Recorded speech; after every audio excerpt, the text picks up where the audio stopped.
Ashante, my shawties. I hope everybody's doing well. We're here for our weekly anchor message where we get our spiritual assignments for the week. Our early week reading usually revolves around like the central focus of the kind of energy we'll be experiencing, as well as like the point of direction of our soul growth for the week. And more often than not, they align with the Torah portion for the week.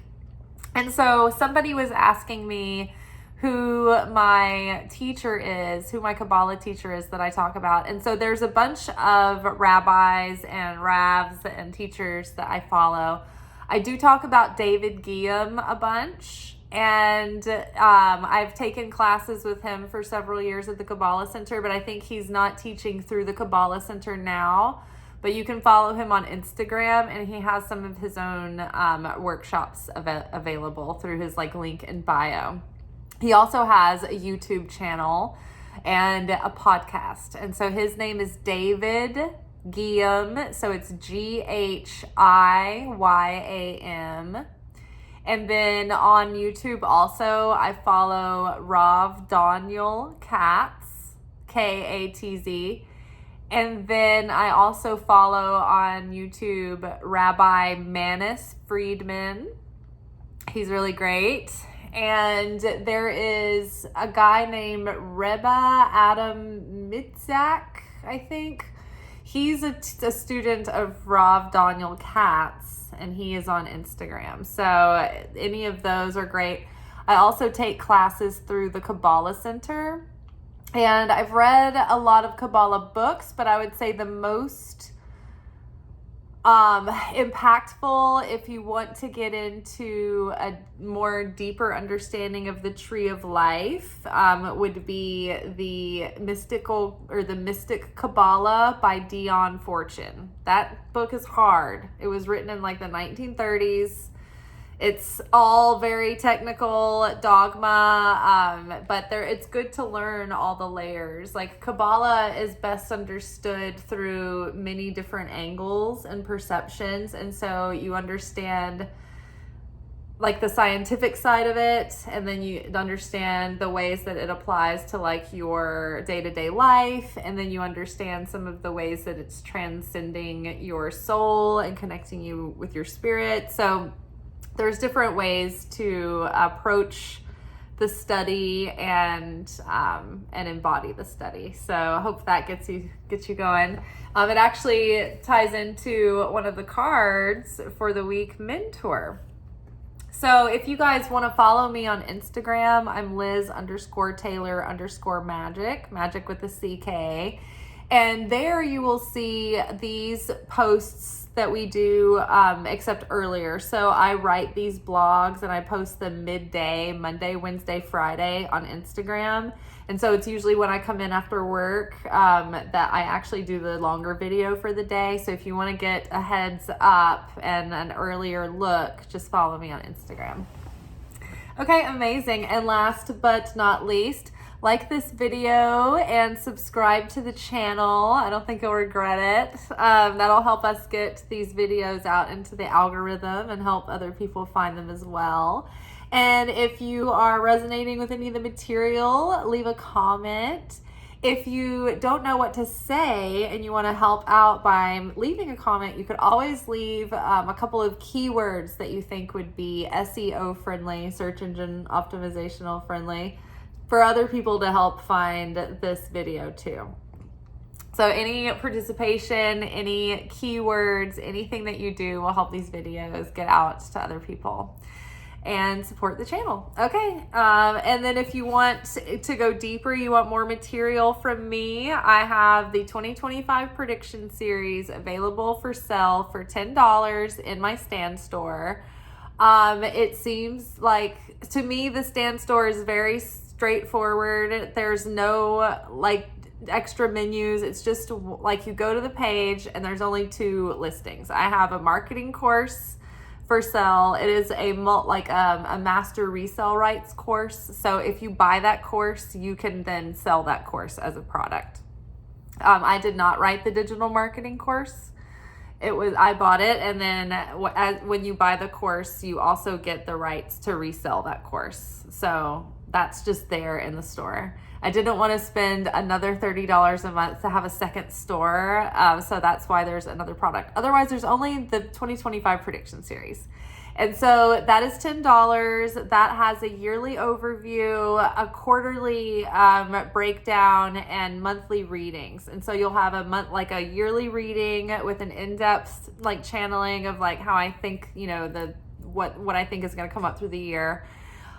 We have quarterly readings for the season, so winter, spring, summer, fall, and then monthly readings for every month. And then each of those videos, each of the readings has their own journal questions to help you workshop the themes and challenges. That's in the description box below.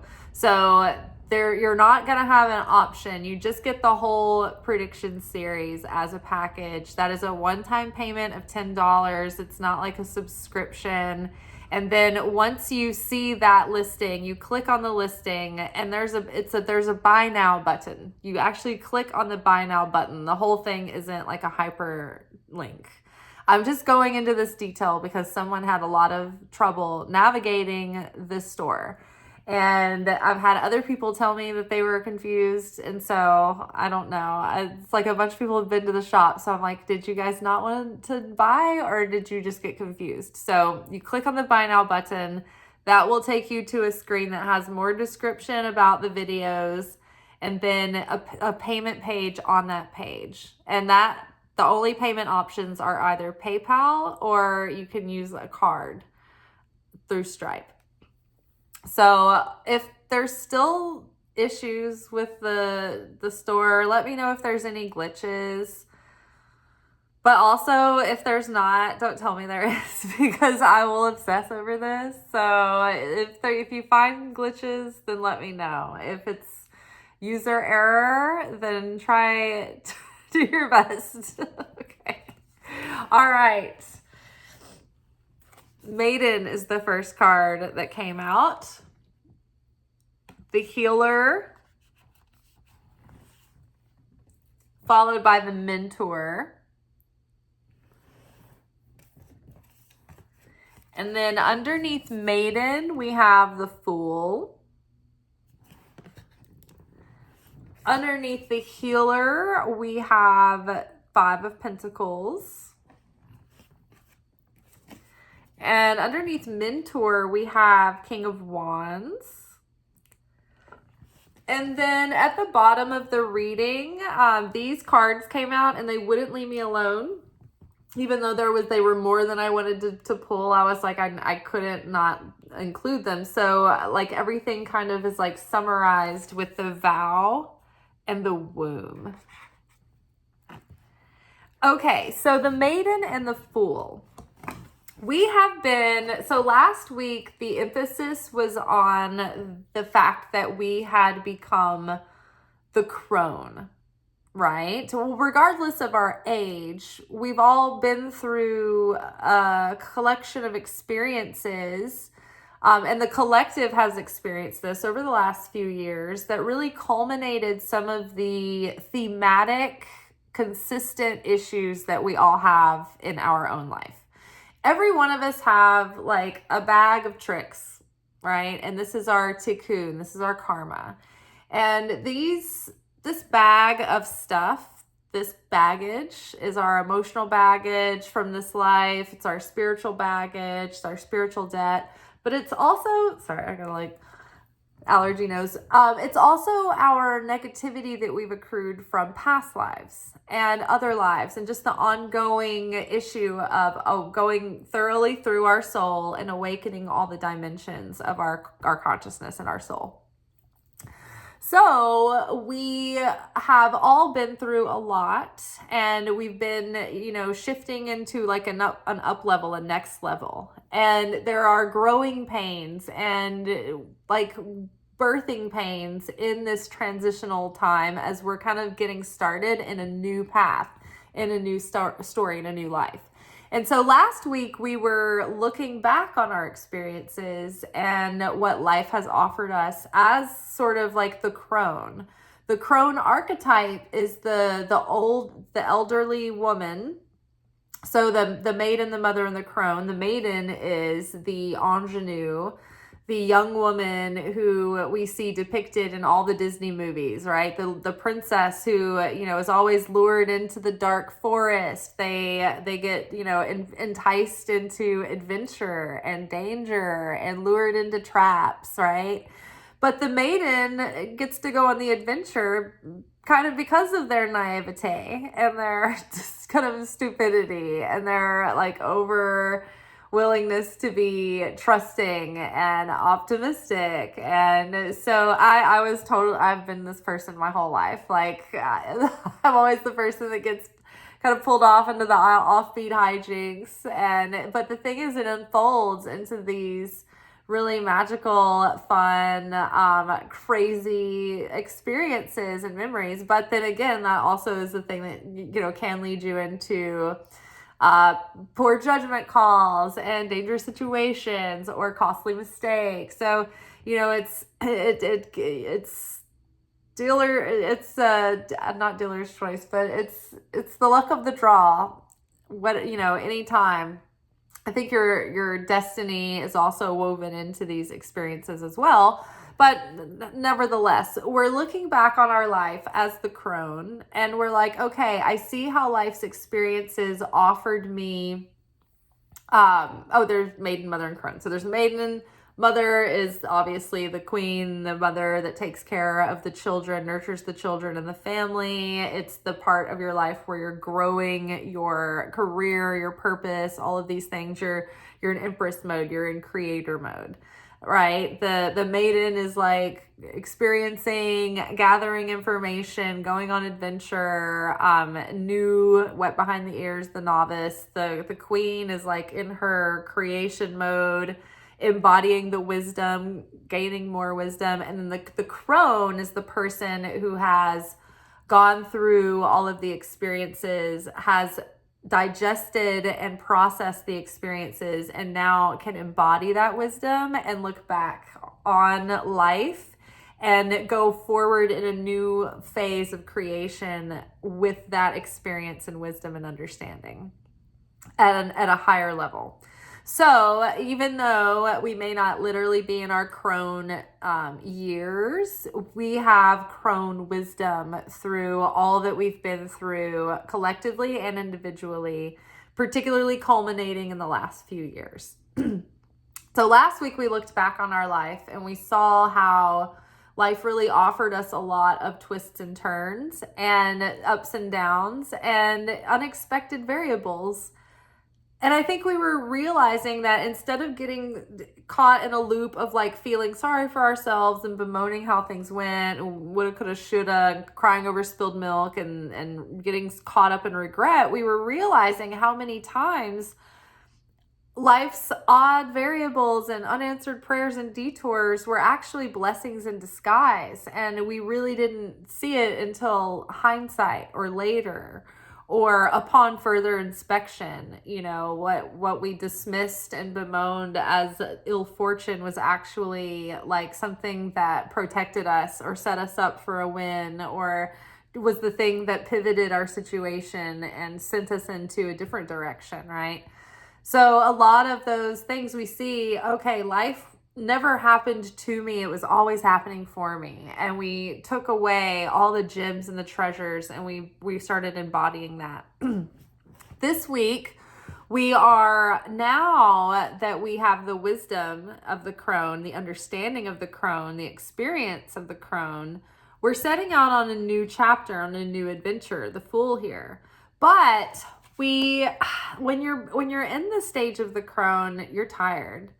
You don't have as much desire as you used to. You don't have that piss and vinegar, and you're not young, dumb, and full of cum anymore. But we kind of need to be. We kind of need to get that like hawk-to-itiveness like back, and our willingness to take a chance. But the thing is, as we get older, we're more experienced. We're wary of taking those risks that we take when we're the maiden because we're too stupid to know the problems, and we don't have the skills of troubleshooting yet. So we kind of like, we can be so wise and so like satisfied and satiated that we can actually slow ourselves down. And then we're not at the point of needing to slow down. We're actually need to get all that energy back, all that excitement. So we need to reconnect with the maiden again. We need to reawaken the maiden. So think about Sleeping Beauty. Think about all those princesses that, particularly Sleeping Beauty. Sleeping Beauty went into like a deep sleep, and she had done something as the maiden, gotten into trouble, got lured in by her curiosity, touched the needle, right? And then that cursed her to fall into a sleep. So she's been inanimate. And so now, what is it? Like the prince has to come give her true love's kiss, and that like wakes her up. So, we need that desire, that lust for life to come wake us up again. And we need that maiden to come alive, but this time with enough savvy, enough discipline, enough ability to practice restriction and determination, and with the wisdom and the know-how to avoid some of the pitfalls and mistakes and all of that again. But we need the excitement and the stupidity and the naivete and the optimism of the maiden. And we need to have a lust for life, and we need to have like that can-do-it attitude and that sort of like immortal foolishness, like we're invincible. We need some of that again.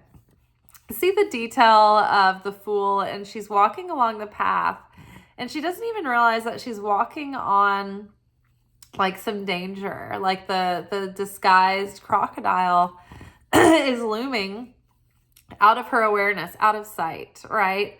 And she's just walking along, and it's almost that levity and that joy and the happiness that give her the extra grace. The Holy Spirit can only connect with us, the Shina, the Spirit of God, that provider energy, that nurturing energy, that protective energy, can only be with us if we're in a state of joy. And so when we are in a state of fear and sourness and whatnot, we actually disconnect ourselves from our protection and our blessing, our provision. But when we are in that state of the fool, in a good way, right? We're not turning a blind eye. We're not doing stupid, foolish things, but we're being wise, but we're also having faith in the Creator and having a little bit of that optimism again that gave us the guts to put ourselves out there and to take risks. And that was, that when we do that, life offers us a lot of joy and adventure and opportunity and blessing and manifestation and good luck. So I like the feeling of the way that we are starting this off. We're also in the first waxing light of the new moon of Taurus. So this is a great time to be manifesting physical things that will bring beauty and security into your life. Beauty, security, love, and the physical manifestation, not just the feelings and the consciousness and the non-tangible nature, but like the physical things, because Taurus is very physical. So this is like the actual embodiment of what we get when we've already manifested that consciousness, and we've already done the work in the consciousness level and the emotional level, right? But now it's time to physically realize these things and then manifest those things. So we've got the healer with 5 of Pentacles. So this makes total sense to me, because the 5 of Pentacles is like this person who is sort of like caught up in their own issues and their own drama and their own sense of scarcity, and sometimes it can slip into self-pity and like being pessimistic and feeling left out in the cold, feeling like life happened to us, right, and not for us. And so having looked back on all of these memories and realizing how they actually end up serving us in the end, we're getting over this feeling of scarcity, of feeling like we've been abandoned, left out in the cold, rejected, exposed, right? We're healing this attitude and seeing how, oh my gosh, actually life has really acted for me every single time. And had I not gone through the things that I went through, I wouldn't have learned what I did. I wouldn't have become the strong person that I am. I wouldn't have sharpened my skills and talents. I wouldn't have the understanding. I wouldn't have the insight and the wisdom and the compassion to go with it. And so remember guys, we're in the Omer, which is the 50-day period. It's 7 weeks. And it's the 7 weeks after Passover, where we go through challenges that help us embody the light that we gained, that we channeled down through connecting through ritualing during Passover. So these 7 weeks are challenging for the collective, and each week is connected to a different dimension of our soul or a different dimension of our consciousness. So this week, the connection is to the dimension of Tiferet. This is also connected to our heart chakra. This is the Christ center. This is the redemption, the Redeemer, where we combined wisdom and understanding, loving compassion, and healthy judgment. Judgment that is like disciplining a child because you love them, not because you're angry and reactive. That kind of, like, think about Jesus when he would get real with people and he would say some pretty direct stuff, and sometimes it was pretty hard to take, but then he was also loving and understanding as well. He could be blunt, he could be loving and understanding, but he was a balance between the both. He wasn't angry when he spoke directly to people, but he realized the importance of the need for them to be galvanized enough to pay attention. So this week, we're looking for the beauty of our life and the encapsulation of all of life's offerings, good, bad, the ugly. And we appreciate it all. And it's all given us a very multidimensional and complex experience, which has made us given us more depth and dimension, like the flavor profile of a nice fine wine. So getting over this attitude or this idea or this perception that we've been left out, that we didn't get what we deserved, or nothing's fair. It's like everything that's ours is still ours. It's just in like a vault until we're vibrationally in alignment with that thing. And when we can free ourselves from the need of that thing, right? And we don't need it to survive. It's like we can take it or leave it. Like when it's safe for us to have that thing and we're consciously prepared and vibrationally prepared, then we get that thing. Whenever we feel like we've gotten less than we deserve, it's probably because we're getting more than we can appreciate. And just knowing that what we're receiving at any given time is actually exactly fair and is exactly what we need to continue the process of balancing the scales of karma. So we're always like correcting for our past negativity, whatever negativity that we put on those scales in this lifetime or any other. And so if you feel like you had an unpleasant, like unlucky thing happen that cost you money, and you're like, that didn't deserve this. It's like it's happening for you to work off your karmic debt. So when we go through like chaos and pain and loss, sometimes that is just an easy way, a simple way to pay off your spiritual credit card, so to speak. We can proactively try to transform our negativity and become better and more awakened. And that helps us pay off our spiritual credit card debt because we're changing. That's the point. The point is not just to pay off the debt. The point is to actually transform the negativity. So the more that we change, the more we're paying off our spiritual credit card debt and balancing the scales. Well, if we're ignoring our spiritual growth and healing, then that's when chaos starts to happen and we don't realize it's connected until we're awakened. And then we do realize, oh, okay, this is connected. This is coming to me as my credit card bill, my spiritual credit card bill. But the more we voluntarily, proactively change, then we don't have that random chaos coming into our life, like as taking an automatic payment. We then manually call and we pay our spiritual credit card bill the way that we are doing it, like proactively and by choice. That makes sense. Okay, so we're healing our scarcity mindedness. We're realizing that life is always happening for us and on our behalf.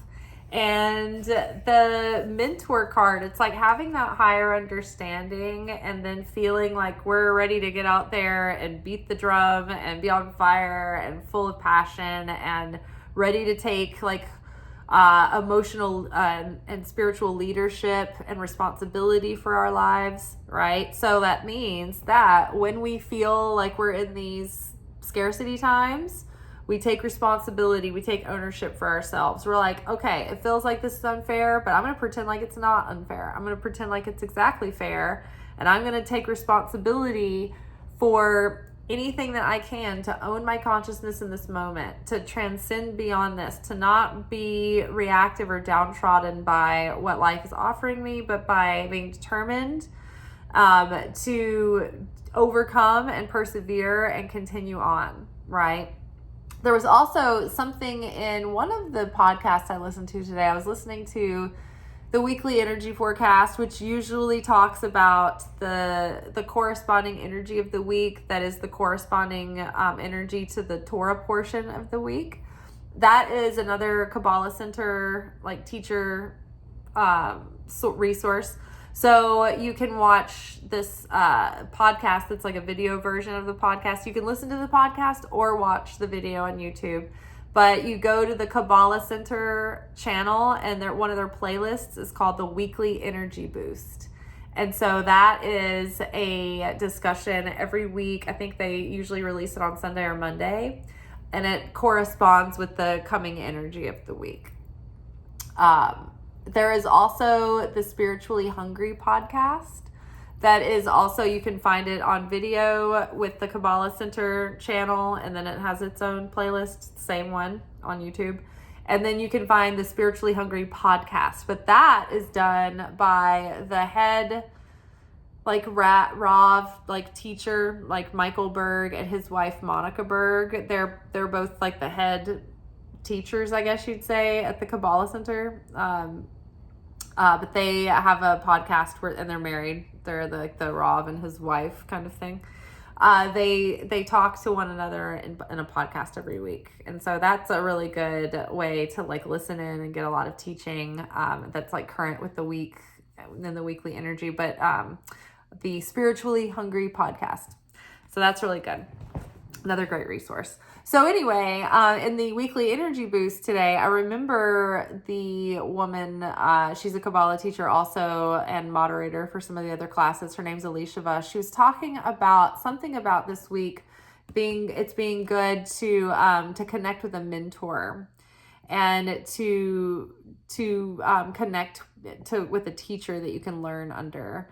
And that's something to embrace, and it's something good. It sharpens your skills, and it pushes you out of your comfort zone, and it helps you learn more than you would have just on your own. But yeah, I can't remember exactly the depths of the points that she was making, but something about reconnecting with the lessons that life is working with us. You know, we all have a little bit of like, oh yeah, when I was talking about the spiritual baggage that we bring to this world, like we all have a few themes that are stronger and more prominent with us. And like each one of us has our own on-brand things to work on. So each person has a couple of different things that are specific to them. And you can get a lot of insight into this by looking at the vices that come along with your astrological signs in your natal chart. That'll give you a lot.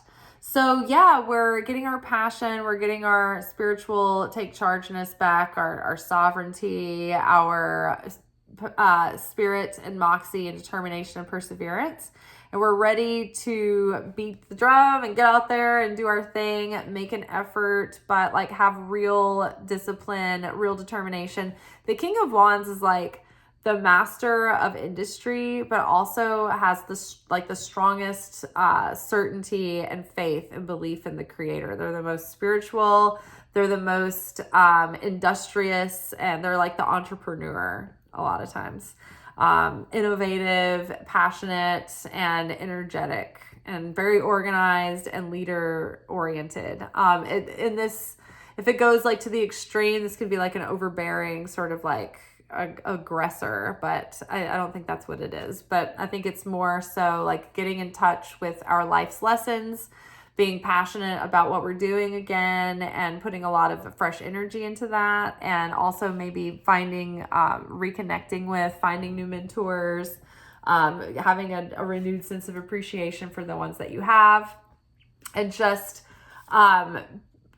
recommitting to the vows that you've made yourself to align with your higher destiny and purpose, but also breaking like soul contracts from other lives that don't have that aren't for your highest good anymore. So any energetic or soul contracts from this life or former lives that we've made, declarations and decrees and made these vows, like we need to release those and cut the cords with things that like are no longer for our highest good, that are no longer serving us, of old lessons that we just are finished with, that are complete, that we just keep kind of circling around. Like we just need to tie up those loose ends. Like get rid of the contracts that aren't serving you and recommit to the vows and the promises that you've made for yourself and to God. And then the womb here is obviously the seed that is being fertilized, that we are gestating and nurturing and growing this new thing that we're giving birth to in this next leg of the journey, in this next chapter. So we're planting positive seeds right now. So the best you can keep your consciousness over the next couple of days as the light is waxing and after this new moon, like following the new moon energy, the better. So during a new moon, you want to keep your consciousness the best you can, because that is the seed that you're planting for the month ahead. All right, y'all, that's all for tonight. We will be back together tomorrow for our weekly manifestation oracle message. Peace.